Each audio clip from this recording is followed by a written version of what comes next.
রাধে রাধে বন্ধুরা, এখন বাজে 7টা। এখন থেকেই ব্লগটা শুরু করলাম। বৃহস্পতিবারে আমি সারাদিন কি করি সেটাই তোমাদের সঙ্গে শেয়ার করব। এই যে আমি চলে এলাম বাগানে ফুল তুলতে। ফুল তুলে নিয়ে এসে গোপাল পূজাটা প্রথমে করে নিলাম। তারপর চলে এলাম লক্ষ্মী ঠাকুরের পুজোর জোগাড় করতে।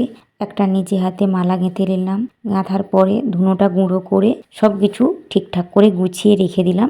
পুজোর রেখাবে কি রাখলাম ওটা সব বললাম না, কথা তো অনেক দূরেই থাক। আমার গলার ভয়েসটাও তো ঠিক নয়, কি আর করা যাবে বলো। তারপর তো আমি এটাও বুঝতে পারছি না যে, জানি না আমি ঠিকঠাক করে গুছিয়ে কথা বলতে পারছি কি না। ঠিক আমি তো বলতে পারবো না, তোমরাই বলতে পারবে। আমি যতটুকু বুঝতে পারছি যে ঠিক হচ্ছে না, তবুও কি করব, আমি তো এই রকমই। তবে চেষ্টা করব আরও ভালো করে কথা গুছিয়ে বলার জন্য। আর এই যে বাড়িটা দেখছো পুরো ফাঁকা ফাঁকা, কারণ এই সদ্য নতুন বাড়িতে এসেছি তো, তাই এখনও সব কিছু কেনাকাটা হয়ে ওঠেনি, তাই ফাঁকা লাগছে। মধ্যবিত্ত ঘরে এই রকমই হয়, সবই হবে তবে আস্তে আস্তে হবে। যারা মধ্যবিত্ত তারাই একমাত্র বুঝবে, তাই না? তারপরে ভাবলাম সকাল সকাল আলতাটাও পরে নিই, কারণ কাজের জন্যে সারাদিনে আর আলতা পরাই হবে না, সেই জন্যে আলতাটাও পরে নিলাম। পরে যত কাপড় চুপড় ছিল সব ছাদে মেলামেলি করে দিলাম। তারপরে খাওয়া দাওয়া করলাম। খাওয়া দাওয়া করার পরে গোপাল সোনার জন্য আজকে রান্না যে হবে সেই সব সবজি কাটাকাটি করতে বসে গেলাম। তাই গোপাল সোনার জন্য রান্না করছি আজ। অল্প কিছুই রান্না করলাম, করে গোপাল ভোগ দেখিয়ে চলে এলাম বাসন ধুতে। গোবিন্দভোগ চালের ভাত করলাম, আর সোনামুগের ডাল, মোচার তরকারি, আর মোচার বড়া ভাজাও করলাম, আর শিম আলু ভাতে দিয়েছিলাম। আর এই যে ভাত বললাম, অনেকে অন্য বলে, কিন্তু আমরা তো ভাত বলেই অভ্যস্ত, সেই জন্য ভাতই বললাম। আর গোপাল সোনাকে ভোগ দেখানোর পর ওটা আমরা প্রসাদ বলি। এই যে গোপাল সোনাকে ভোগ দেখিয়ে চলে এলাম। তারপরে ভাবলাম ঠাকুর মশাই যখন আসেনি বাসনটা ধুয়েই নিই।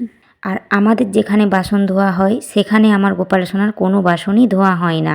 এই যে এখানটাতে বাসন ধোয়ার পরে দেখলাম যে ঠাকুর মশাই চলে আসছে, তো আমি সেই অনুযায়ী ধূপ, প্রদীপ, ধূনা সব জ্বেলে দিয়েছিলাম। তো সব ঘরে পূজা করে যখন আমাদের বাড়িতে আসছে, এত ঘরটা ধোঁয়া ধোঁয়া হয়ে গিয়েছে যে কি বলবো। ভিডিওতে তো দেখতেই পাচ্ছ। মানে আমি কিন্তু কমই ধূনা দিয়েছি, শুধু অনেকখান দিকে জ্বলছে বলে, তাই জন্য এত ধোঁয়া হয়ে গিয়েছে। তারপর এত কিছু কাজকর্ম করার পর আমরা সব খাওয়া দাওয়া করলাম।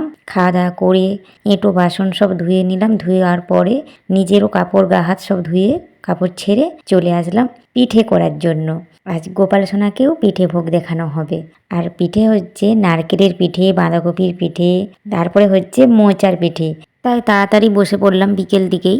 আর পিঠে হতে তো একটু দেরিই হয়, তাই আমি একা কেন করব। এই যে আমার পতিদেবও চলে আসছে আমার সাথে হাতে হাত লাগিয়ে কাজ করবে বলে।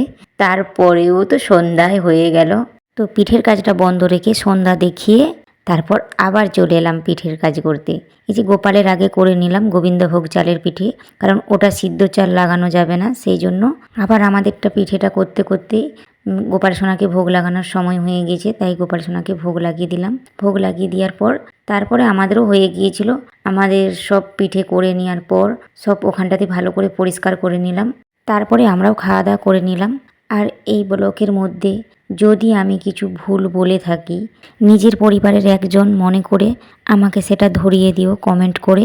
যেমনভাবে ভালোভাবে দিনটা কাটলো তেমন যেন রাতটাও ভালোভাবে কাটে। আবার দেখা হচ্ছে পরের ব্লকে। শুভরাত্রি, রাধে রাধে।